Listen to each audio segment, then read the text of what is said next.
Most vicarious trauma trainings do not work, and the ones that do have almost nothing in common with the ones that don't. I've seen organizations pour money into wellness retreats, meditation apps, and team lunches, thinking that they are addressing vicarious trauma and then wondering why their therapists are still burning out and leaving. But the problem is not that these organizations don't care. They care deeply. It's just that no one taught them what actually works. And I really want to be clear about something here. If you're a leader who's done these things, I am not here to make you feel bad about that. You did exactly what you were told would help. You followed the playbook that the industry handed you, right? But the playbook is incomplete, which is why today I want to walk you through the 7 things that separate trainings that actually change something from the ones that just check a box. Real quick, if you don't know me yet, hi, I'm Jenny Hughes.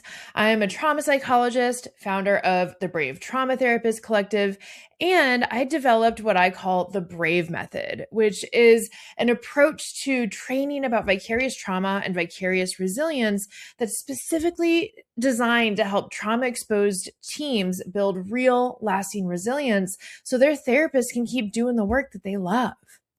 Okay, that was a lot of words. And before we get into this, if you have ever sat through a training that didn't change anything, or if you're a leader right now trying to figure out what actually helps your team, just type me in the comments, M-E. I want to hear from you. And you might be surprised to find that it's not just you saying me.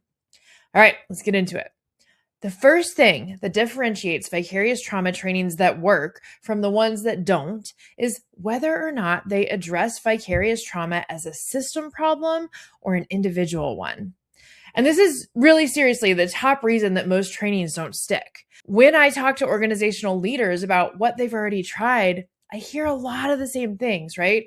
Well, we've got lots of PTO, we have an EAP, we got our team access to the Calm app, we did an amazing team retreat last year, we offer consultation every week, but then they say that people either don't come or they don't actually talk about any other cases. And I want you to hear me when I say this. Those things are not bad. They're great. And I'm so happy when leaders are trying because, again, they're doing what the industry has told them to do. These are the things that are supposed to help, right?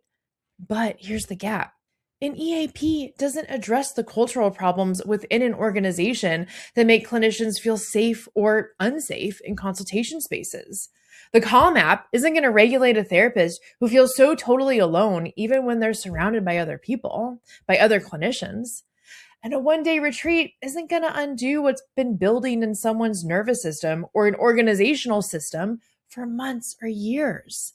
These are each individual solutions to a problem that actually lives in this whole complex system. And when those individual solutions don't work, leaders understandably assume that it's because their staff aren't taking advantage of their resources.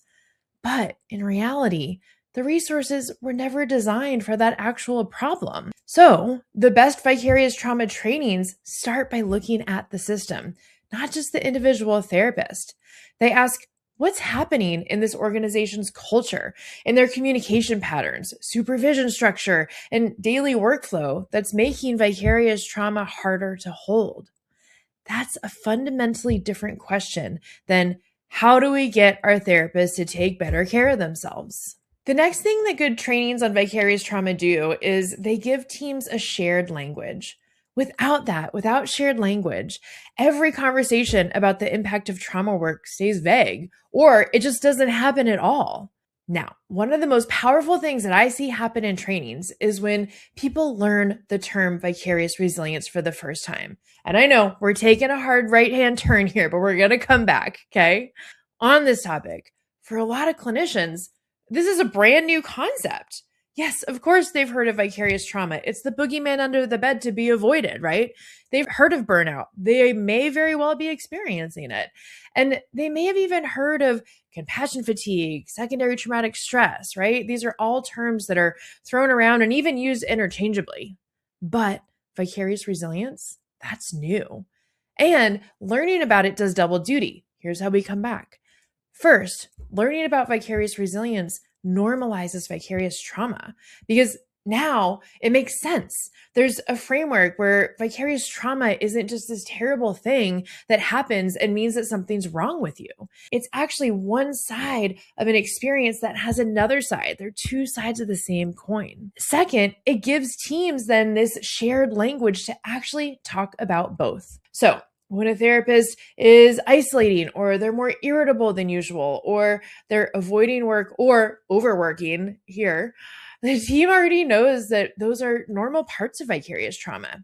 They have words for it, they can name it without shaming it. And on the other side, when a therapist maybe tears up in session because they're so freaking proud of their client, or they feel those warm fuzzies after watching someone reclaim something that trauma had taken, they have language for that too. They can name that as vicarious resilience, and then they can share it with their team. They can celebrate it together instead of just letting it pass by unnoticed. That shared language becomes the foundation for everything else. Without it, you're asking people to talk about something they don't have words for. And that means most people won't talk about it, right? Okay, on to point number 3. Quality trainings on vicarious trauma include leadership, not just the frontline staff and clinicians. When leadership sends their team to a training, but they don't go themselves, it sends a very specific and clear message. It says, this is your thing to fix. It says, we expect this to change something, and we expect that change to come from you. And that's asking for change from the bottom up. It's offloading the responsibility onto the clinicians who don't even have any power, and maybe they're direct supervisors who have like this much power, and hoping that somehow the culture shifts because the employees went to a workshop on wellness. But lasting organizational change doesn't work that way. It has to come from the top down. Leadership, the top of that organization, have to be in the room, learning the same framework, hearing the same language, and then modeling it in how they run the organization, supervision, how they respond to struggle, how they structure the workday. And it's actually an interesting contrast with what's happening in trauma therapy right now, because in clinical work, we're moving towards all of this bottom-up processing stuff, starting with the body, working up through the brain and cognition. But organizational change works the other way. Leadership sets the tone at the top. Leadership creates the conditions. And if they're not part of the training, those conditions do not change, no matter how good the training was for the people who attended. The best trainings don't let leadership opt out. They build leadership into the design, okay? Moving on to point number 4, good vicarious trauma trainings go way beyond a single day. All right, here's what happens after a one-day training when there's nothing that follows it, okay?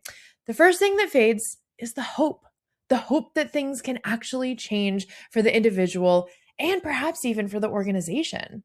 And I do not say that lightly. When people go to a really good training, they leave feeling something. They feel seen. They feel less alone. They feel like maybe things could be different. And that matters. But when they go back to work the next day and nothing around them has changed, that feeling quickly starts to erode. And once that hope is gone, everything just gets back to business as usual. People keep moving through that cycle. Vicarious trauma to compassion fatigue to secondary traumatic stress to burnout, which is when they leave, okay? And now there's an added layer because they had a moment where things felt possible, but it didn't last. That makes the next training even harder to trust, right? So the best vicarious trauma trainings have something built in after the initial day, a follow-up, check-ins, ongoing support. Not because people can't remember what they learned, they probably have the freaking slides, but because implementation takes time and it takes reinforcement, especially when we're talking about top-down change. Those leaders deserve to have someone walking right alongside them as they're doing scary, vulnerable things, okay?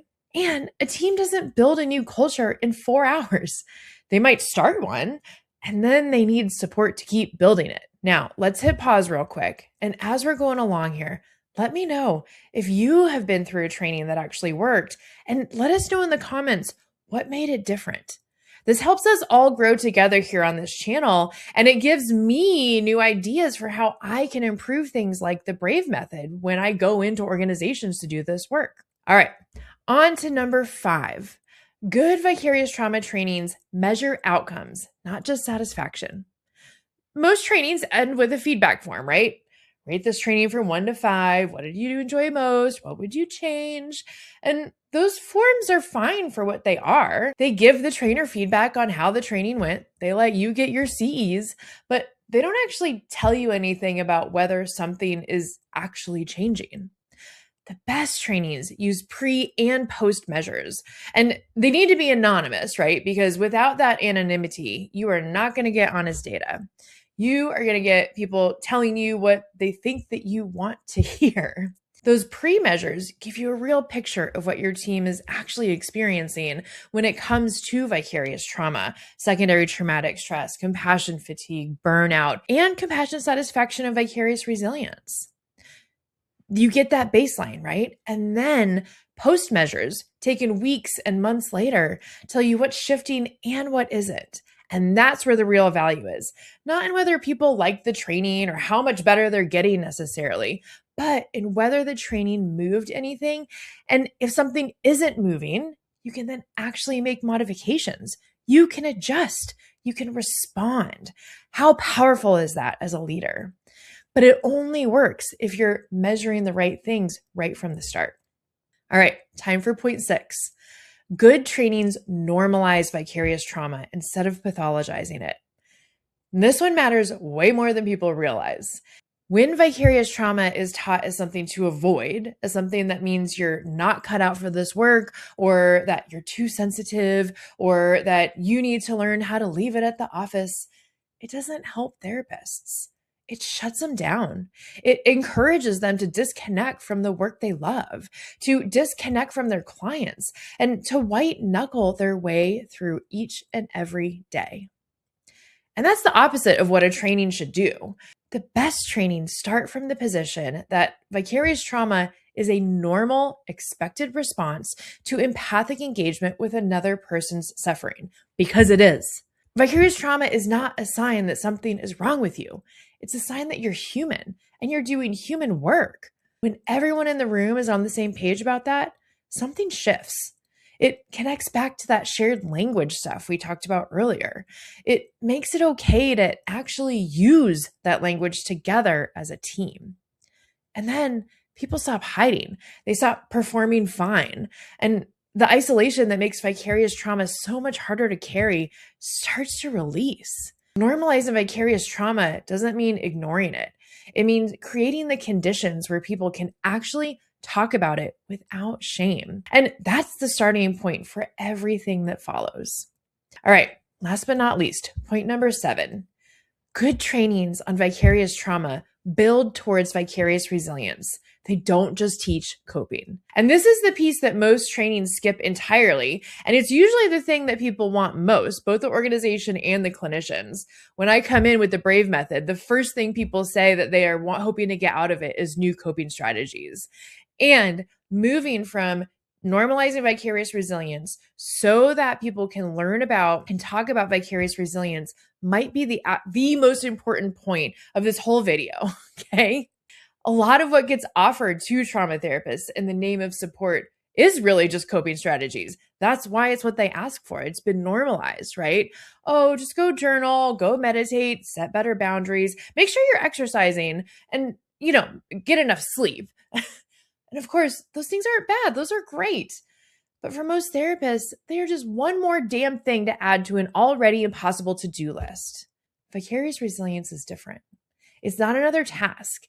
It's a renewable energy source that is already happening in your sessions. Every single time you sit with a client and you witness their courage, every time you watch someone reclaim something that trauma had taken from them, every time you feel your own heart shift because of what you're seeing in the room, that is vicarious resilience. But therapists can't access it until they learn it exists. We're trained to track pain. We're trained to notice risk, to monitor for crisis, to attune to suffering. We are not trained to hold on to the moments that fill us back up.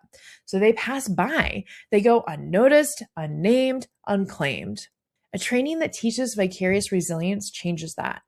It gives therapists the ability to notice what's already there, to name it and to let it actually land, not as another task, not as homework, but as something they're already receiving in any given session anyway. That's the difference between surviving this work and staying connected to why you chose it. So, those are the 7 things that make for a good, high quality training on vicarious trauma. And I want you to notice something. None of them are about getting therapists to try harder. None of them are about adding more to anyone's plate. The best vicarious trauma trainings aren't about asking more of the people who are already giving everything. They're about building something around them that actually supports the work they're doing. So, if you're a therapist watching this and you're recognizing that your organization is ready for this kind of training, I want you to know how much that matters. You have your hand on the pulse and you deserve to work in a system that takes this seriously. And if you're a leader watching this, you do not have to figure this stuff out all by yourself. That's actually one of the whole points, right? Trauma therapists were never meant to do this work in isolation. And the organizations that support them weren't meant to figure it out without any help. Everything I just walked through is exactly what the Brave method was built to do. So if you want to see what that looks like for your organization, the link to learn more is in the description of this video. You can even book a call with me, okay? And be sure to subscribe so you don't miss what's coming next for therapists, for organizations, for everyone on this channel. And I'll see you in the next one.